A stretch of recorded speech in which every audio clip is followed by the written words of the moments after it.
कसं आहे बघा की जो राज्याला लीड करत असतो त्या देशाला लीड करत असतो त्यांच्या नावाने योजना केल्या पूर्वी आपण पाहिलं असेल की आपल्या ऑनरेबल इंदिरा गांधींच्या नावाने योजना होत्या, राजीव गांधींच्या नावाने योजना होत्या, आता मोदी साहेबांच्या नावाने असतील, अटलजींच्या नावाने असतील, तसं मुख्यमंत्र्यांच्या नावाने लाडकी बहीण ही योजना लागू केलेली आहे आणि काहीतरी त्याला सिंबॉलिक स्वरूप असावं आणि त्याला थोडंसं वेटेज यावं म्हणून साठीच्या मुख्यमंत्र्यांच्या नावाने ते योजना कुठेतरी नाव म्हणजे काहीतरी नाव घ्यावं लागतं त्याच्यामध्ये त्याला मुख्यमंत्र्यांची लाडकी बहीण म्हणून नाव. सर 2 वर्षों के कामकाज को लेकर आज मुख्यमंत्री की ये पूरी प्रेस कॉन्फ्रेंस रही है, किस तरह से इसे एलोब्रेट करना चाहेंगे और क्या खास उपलब्धियां रही हैं?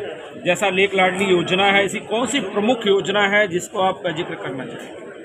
मी सांगितलं ना की मी 40 वर्ष पाहतोय प्रशासन आणि राजकारणामध्ये इतक्या ऐतिहासिक योजना आणि इतक्या मोठ्या योजना इतक्या कमी कालावधीमध्ये निर्णय घेणं आणि त्याची अंमलबजावणी करणं हे या सरकारने केलेलं आपल्याला सगळ्यांना मान्य करावं लागेल.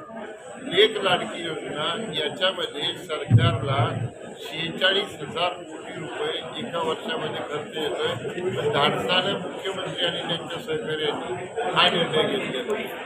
वारकरी आता पंढरपूरची आपल्याला माहिती असेल 17 जुलैला आहे. वारकऱ्यांसाठी पहिल्यांदा एकूण 1 वारकऱ्यांचा विमा उतरण्यात आला, त्यांच्या आरोग्य तपासणी करण्याचा निर्णय घेण्यात आला, प्रत्येक दिंडीला 20,000 रुपये देण्याचा निर्णय घेण्यात आला आणि पंढरपूरचं ब्युटिफिकेशन किंवा तिथल्या सुविधासाठी करोडो रुपये देण्यात आले.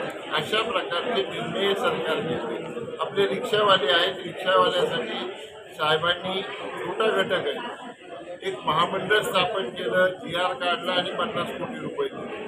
मौलाना आझाद जे मंडळ आहे अल्पसंख्याकांसाठी पूर्वी 30 कोटी रुपये द्यायचे, आता 500 कोटी रुपयाचा निधी देण्यात येतो. शेतकऱ्यांना सौर ऊर्जा पंप ज्याला पाहिजे जो येईल जो मागेल त्याला पंप देण्याचा निर्णय सरकारने घेतला. शेतकऱ्यांचं जे नुकसान झालं त्याच्यापूर्वी आत्तापर्यंत 15,000 कोटी रुपये या सरकारने.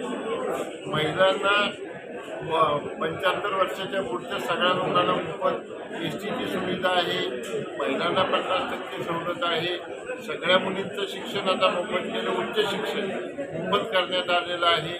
स्किल डेव्हलपमेंटसाठी तरुणांसाठी करोडो रुपयाचा निधी देण्यात आलेला आहे. त्या सगळ्या गोष्टी पर्यटनाच्या गोष्टी असो, दुर्बल घटकाच्या गोष्टी असो, सामाजिक परिवर्तनाच्या गोष्टी असो. जसं आता कुठल्याही सरकारी दस्तऐवजामध्ये नाव लिहिताना तुम्हाला आपल्या आईचं नाव लिहिणं कंपल्सरी केलेलं आहे. हा सामाजिक निर्णय सुद्धा सरकारने घेतलेला आहे. धनगर समाजासाठी आपल्या घारघरजवळ जो 14,000 स्क्वेअर मीटरचा प्लॉट 4,000 स्क्वेअर मीटरचा प्लॉट त्या ठिकाणी देण्यात आलेला आहे. वेगवेगळे जे घटक आहेत, वेगवेगळे जे समाज आहेत त्यांच्यासाठी पाहिजे तेवढा निधी या सरकारने उपलब्ध करून दिले. तरुण असतील, महिला असतील, वृद्ध लोक, आपण अपंगांबद्दल नेहमी चर्चा करतो, काही करत नव्हतो.